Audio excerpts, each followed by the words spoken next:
Son called me on a cold afternoon. He went straight to the point. This Christmas, he didn't want me to come, not because of distance, but because I embarrassed him. I smiled. I answered with one word. Okay. 30 years drifting at sea. I thought I was building a family. Turns out I was only building a support system. When I hung up, I understood the bitterest paradox of all. I lost the right to be a father at the exact moment I still had enough money to buy something else. Before I go on with this story, if you're listening at home in your car or during a quiet night somewhere, leave a comment and tell me where you're listening from. And don't forget to hit subscribe. Now, let me tell you what happened right after that call. I set the phone down on the table as if it had just finished the final line of a report. No shaking hands, no sigh. Just a clean, empty space opening up inside my head. I looked at the suitcase, still half open. Inside were a few old clothes, a pair of shoes that had followed me through too many airports, and that familiar smell of metal sea salt and thyme. I thought I was getting ready to go home. Turns out I was getting ready to accept that I no longer had one. I closed the suitcase. Not hard, just enough for the lock to snap with a dry sound. In that moment, I wasn't angry at Brandon. I was tired. Tired in the way a man gets when he has done everything by the book of responsibility and still gets crossed out on the last page. The old oil rig in the Gulf of Mexico sat quietly under the sunset. I stood on the deck, looking out at a sea so calm it felt unreal. 30 years ago, I stood here with a younger body and a simple belief. If I worked hard enough, my family would never lack anything.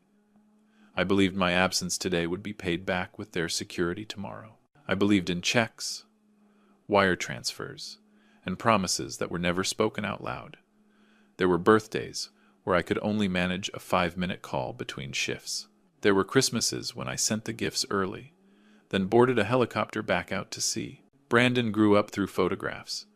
Megan grew up through tuition invoices.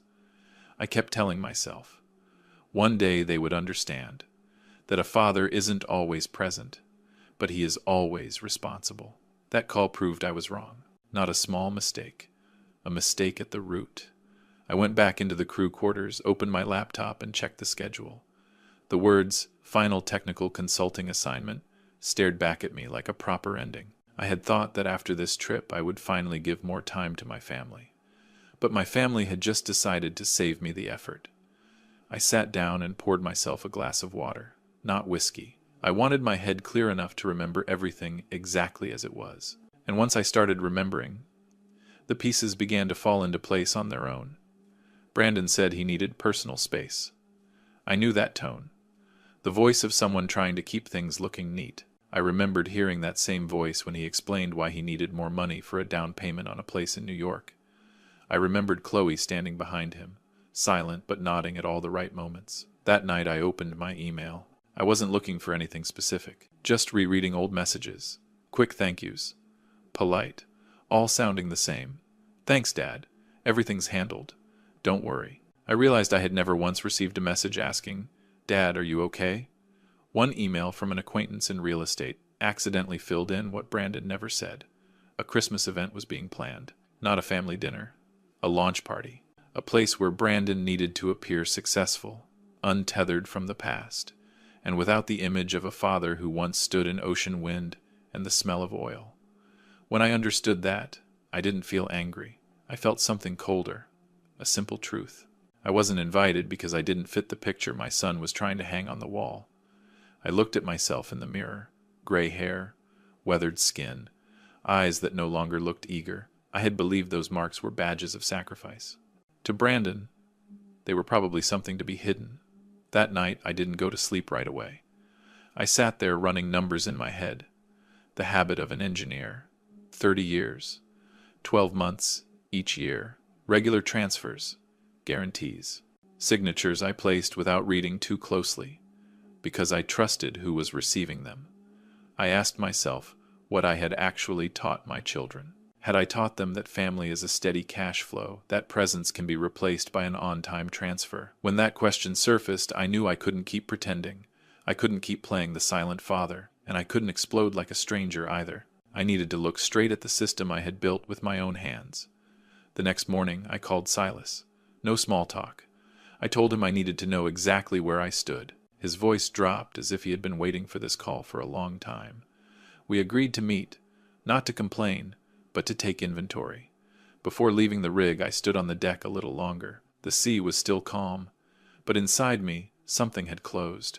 Not the door to anger, the door to illusion. I understood that from the moment I said, okay, everything had already started moving. And this time, I would not stand on the sidelines and watch. The meeting with Silas took place in a small office, yellow light, the smell of old paper. He didn't ask if I was okay. We've known each other long enough to skip the polite questions. I set my hat on the table and sat up straight, the way you do when you're about to hear the results of a test you've suspected for a long time. Silas opened the files. Not one folder, several. He lined them up neatly, almost coldly. I looked at the numbers before I looked at the names. Old professional habit. And the numbers spoke clearly. I wasn't just providing support. I was running a system. The townhouse in New York was in my name. Megan's apartment loan in Chicago was backed by my assets. Her graduate tuition was paid on a fixed schedule, like a salary. Chloe's credit card limit was higher than anything I ever allowed myself when I was still working. Small expenses, adding up into something heavy. I had never seen the full picture. I just signed. Because I trusted. Silas stopped at a summary page. He spoke slowly as if to let me keep up. I didn't need him to. I had been keeping up for years. This was just the first time I looked straight at it. I asked one question. If I stop, what happens? Silas didn't answer right away. He understood that this wasn't only a financial question. I left the office with a strange feeling. Not relief. Clarity. And when things are clear, you lose your excuses for lying to yourself. I flew to New York in silence. No warning. No visits. I rented a small hotel room across the street from Brandon's townhouse. In the mornings, I sat at the corner cafe, ordered a hot black coffee, and watched. I was used to observing systems from a distance. It turned out my family was one, too. Cars came and went. Delivery workers carried in large boxes wrapped in glossy paper. I recognized the gifts I had sent early. I remembered choosing them carefully. Not because they were expensive, but because I thought they fit. I watched a housekeeper carry a few boxes out back. Minutes later, they sat neatly in the trash. Unopened. No anger. Just confirmation. That afternoon, I saw Brandon step outside, laughing into his phone. He looked exactly like the image he was selling. Chloe followed behind, checking her bag, adjusting her coat. Neither of them looked toward the cafe. I didn't expect them to. I didn't need to be seen. I just needed to see. That night back in my room, I didn't turn on the television. I opened my notebook. I wrote down what needed to be done, one line at a time. No emotion. Like planning maintenance for a structure that had been neglected too long. I called Silas. This time, I was clear. Not a temporary pause. A cut in supply. Orderly, time-bound, with proper legal notice. Silas wasn't surprised. He only asked if I was ready for the consequences. I told him I had been living with them for years, just under a different name. I stayed in New York for the next few days, but lived like an outsider. I walked cold streets, looked up at lit windows. I thought about the winters I wasn't there. I wondered if my presence back then would have changed anything. The answer didn't matter anymore. What mattered was that I could no longer replace presence with money. Silas sent me the draft notices. Transfers suspended. Ownership reviewed. Requests for clarification on asset use. I read every word, barely changed a thing. It was all correct. So correct, it didn't need explanation. One morning, I returned to the cafe. The townhouse was still there, polished and discreet. I knew inside they had no idea what was coming. I felt no satisfaction in that. I only noticed my heartbeat was steadier. That afternoon, the first email came from Chloe. No greeting, just a short question about a delayed payment. I didn't reply. I let Silas handle it. By the book. Everything needed to be put back in its proper place. That night, I stood in front of the mirror in my hotel room. I didn't see an abandoned father. I saw a man who had finally stopped fixing damage he didn't cause. I understood that ingratitude doesn't appear overnight. It grows in an environment fed by convenience. When I turned off the lights, my phone vibrated. A missed call from Brandon. I didn't answer. Not out of spite, but because I had chosen a different way to speak, through action. Outside, the city kept making noise. Inside me, a curtain had just been pulled back, not to expose them, but to let me see myself, more clearly than ever before. And once the truth was visible, I knew the next part would not be quiet. The next morning I woke up very early. The city hadn't found its noise yet. I brewed coffee with the small machine in the room, stood there watching the steam rise, and thought about the systems I used to oversee. When a valve is shut, pressure doesn't disappear. It just finds another way out. My family was no different. By noon, the effects started to show. I didn't have to guess. The phone spoke for itself. Not a call this time. Notifications. An email from the bank confirming the payment suspensions had been executed. A message from Silas. Completed. I stared at that word for a long time. Not because I was worried, because I knew from here on out none of this would stay within the reach of my emotions. By afternoon, the phone kept vibrating. I didn't answer. I placed it face down on the table. The vibrations still traveled through the wood. Steady, urgent. I let them run their course like an alarm on an oil rig during a malfunction. My job wasn't to chase the noise. My job was to make sure the procedure was correct. Eventually, I picked up. Not out of softness, but because I needed to hear how the system reacted. Chloe's voice came first. Hi. Rushed. She talked about a store, about a card that no longer worked, about embarrassment. No greeting. No question about whether I was okay. I listened without interrupting. When she stopped, I said that all financial matters should now be handled through legal counsel. Then I hung up. Less than 5 minutes later, Megan called. Her voice was different. Not angry. Panicked. She talked about her car not starting, about overdue notices. I listened and remembered the day I signed that lease, thinking at least she would have safe transportation. I told her briefly that those matters were no longer mine to handle. She went quiet. It was the first time I had ever heard that kind of silence from my child. That evening, Brandon called. This time I answered. His voice was no longer controlled. He asked what I was doing. He talked about family, responsibility, about how I couldn't abandon them like this. I let him talk. When he asked if I was listening, I told him I was hearing him very clearly. I said I wasn't abandoning anyone. I was simply stepping out of the role they had assigned me. The call didn't end well. I wasn't surprised. I poured myself a small glass of bourbon. Not much. Just enough to warm my throat. I sat by the window, looking at the Christmas lights strung along the street. Christmas was getting close, and for the first time in many years, I didn't have to plan gifts or transfers. The feeling was both empty and light. The next day, Silas sent another update. Legal notices had been delivered, clear timelines, no exceptions. I read everything carefully. All of it was by the book. I didn't see myself as punishing anyone. I was returning things to their proper names. The phone buzzed again. This time, a text. Brandon wrote more than usual. He said I was tearing the family apart, that his kids wouldn't understand what was happening. At the end, he mentioned my grandchildren. Said that if I didn't change, I wouldn't get to see them anymore.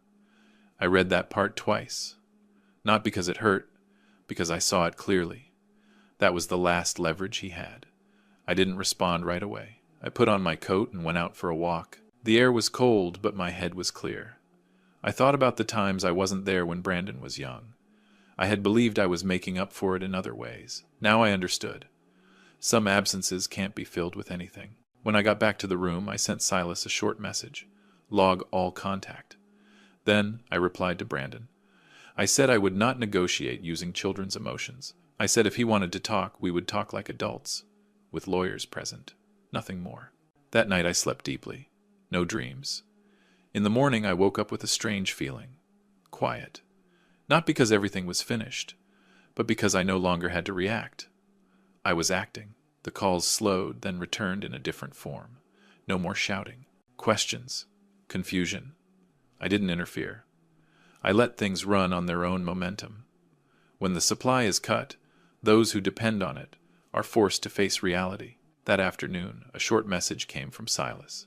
They want to meet. I stared at the words for a long time. I knew this moment would come. Not because they wanted me, because they needed me. And that difference told me the meeting would not be easy. I stood in front of the mirror and adjusted my coat. I wasn't trying to look younger. I wasn't trying to look strong. I just wanted to show up exactly as I was. A father who had stopped providing. A man reclaiming his right to be respected. As I stepped out of the room, I knew the domino effect wasn't over. It had just reached the point of no return. And so had I. We agreed to meet in the lobby of a theater near Central Park, a place Brandon once said was appropriate for serious conversations. I understood what he meant. It was somewhere he could play his role. Polished, established, seen. I arrived 10 minutes early, not to gain leverage. I've always arrived early. I hate being rushed. The lobby was brightly lit, the smell of polished wood, the steady sound of leather shoes on stone. I stood near a large column watching people move in and out, faces carefully prepared, conversations light, barely touching the ground. I thought about the years I spent in loud engine rooms, where things were only right or wrong, no room for performance. Brandon arrived with Chloe and Megan. They looked different from a few days ago. Not their clothes, their eyes. Brandon walked fast, stopped in front of me, as if ready to speak before his words were fully arranged. Chloe glanced around, irritated by the bright lights. Megan stood slightly behind them, silent, gripping her bag strap. We skipped long greetings. Brandon spoke first. He talked about misunderstandings, pressure, about how I had overreacted. I listened without interrupting. I've learned that when you let people talk, they usually reveal more than they intend. Chloe cut in. She said I was controlling them with money. She used the word toxic. I noted it, didn't argue. I just held her gaze, long enough for her to stop. Megan lowered her head. What I saw there wasn't regret. It was fear. I said I wasn't there to argue. I was there to clarify what needed to be clear. Brandon asked if I still considered them family. He played it like a final card. I said, family is not a place where people only show up when payments are due. As the air grew heavy, Silas arrived. Right on time. Not early, not late. He carried a thin folder. When Brandon saw him, he froze. I knew he understood what Silas's presence meant. Silas skipped pleasantries. He spoke about the notices that had been sent, the timelines, the procedures, clear, neutral. Brandon tried to push back. He said, I was destroying the last relationship I had. Silas listened, then paused, turned to me, and asked if I wanted to add anything. I nodded. I said there was one thing they didn't know. Brandon raised an eyebrow, bracing himself. I didn't disappoint. I told them I had sold my entire personal investment portfolio, not because I was out of money, but because I no longer wanted money standing between me and anyone. I said I used those funds to establish a scholarship foundation for the children of people I once worked with offshore. It didn't carry my name, and it wasn't for my family. No one spoke for several seconds. Chloe broke the silence. She asked what I was trying to prove. I told her I wasn't proving anything. I was choosing. At that moment, a man approached. I recognized him immediately. An old assistant of mine, someone who worked night shifts with me years ago. He looked older, thinner, but his eyes were the same. He stopped, greeted me by name, then turned to my family and said he just wanted to say thank you. For the medical assistants years ago, the help that got his child through a difficult time. No one planned that moment. It happened like a natural comparison. A man with no shared blood stood there, expressing gratitude. 3 people who carried my last name stood silent, unsure where to look. Brandon tried to regain control. He said I was embarrassing them in public. I replied that I hadn't chosen this place. He had. I simply showed up on time. Chloe said I was selfish. I nodded. I said maybe I was. But this was the first time in my life I had put myself ahead of a system that had drained me dry. Megan finally spoke. She asked if I still loved them. I looked at her for a long moment. I said affection cannot survive when it only flows in one direction. Silas held out an envelope. Not for them, for me. Inside was the final confirmation of the Foundation's establishment. I signed it without hesitation. The sound of pen on paper echoed clearly in the quiet space. I felt a very concrete ending. Brandon looked at me and said, I would regret this. I told him I had lived long enough to know the difference between regret and relief. They are not the same. Chloe turned away. Megan stayed still, eyes red, but she didn't cry. I said the meeting ended here, not because I had nothing left to say, because I had said enough.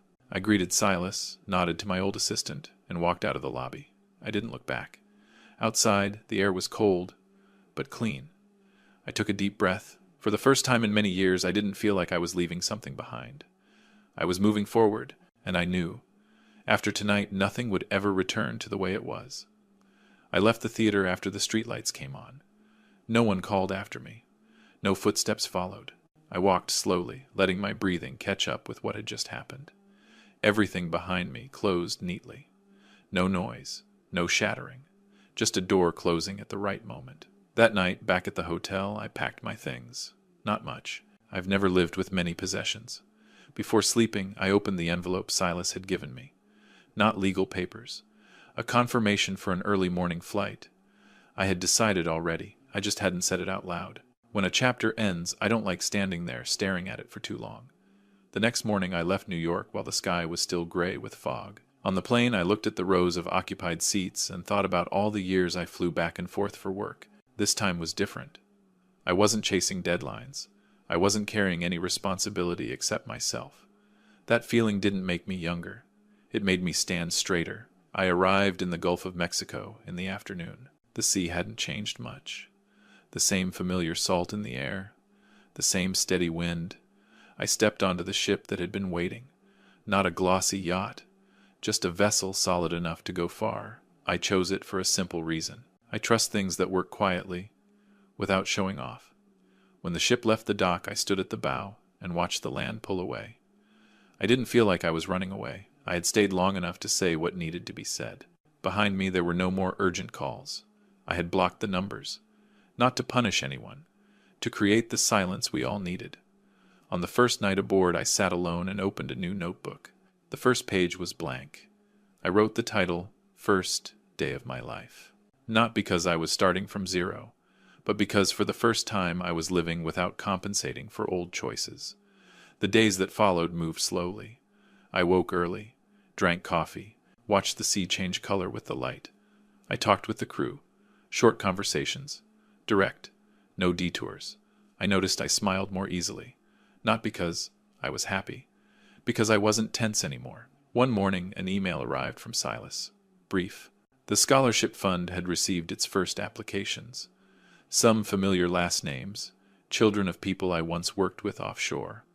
I read every line carefully. Not with pride, but to make sure the money was exactly where it belonged. I replied with one word. Good. A few days later, I turned my phone back on for the first time since blocking the numbers. Not to call anyone, just to check the time. There was an email from Megan. Short. No request for money. She wrote that she had found a part-time job, that she understood things wouldn't go back to how they were, but she wanted to learn how to stand on her own. She ended with a small question. When would I be free to talk, if I wanted to? I didn't reply right away. I didn't need to decide immediately, but I didn't delete the email either. I left it there, like a door not fully locked. I understood then that a good ending isn't everyone returning to the old shape. It's each person learning how to move forward in their own direction, without pulling someone else down with them. That afternoon I wrote again. I wrote about my mistakes, not to blame myself, but to remember. I wrote that long-term financial support can distort relationships, that family bonds need boundaries to survive. I wrote like an engineer, clear bullet points, but between those lines I wrote a few very human sentences. That I miss children's laughter. That I hope one day I can see my grandchildren again, without having to sign any more paperwork. When the sun went down, the sea darkened. I stood up and walked the length of the ship. My body isn't quick anymore, but I feel more solid. I no longer have a role to perform, no image to protect. I am a man who has completed his part and is learning how to live the rest. On the final night of that first journey, I sat on deck, listening to the steady rhythm of the waves. I thought about what I had said in the theater, about a decaying structure. I realized not everything that collapses is a failure. Some things must be carefully dismantled, so they don't crush what's still alive. I closed the notebook. The sea air was cool. I don't know what the future will bring. And for the first time, that feels okay. The end of this story isn't separation, it's reordering. And in that new order I found something simple but solid. Peace. That comes from living truthfully even if it comes late. If you've listened this far, you probably understand what it feels like to learn how to let go in order to keep yourself. If this story made you think, please like, subscribe, and share, so honest family stories like this can reach more people. Thank you for staying until the final moment. Your presence is the reason these stories are told.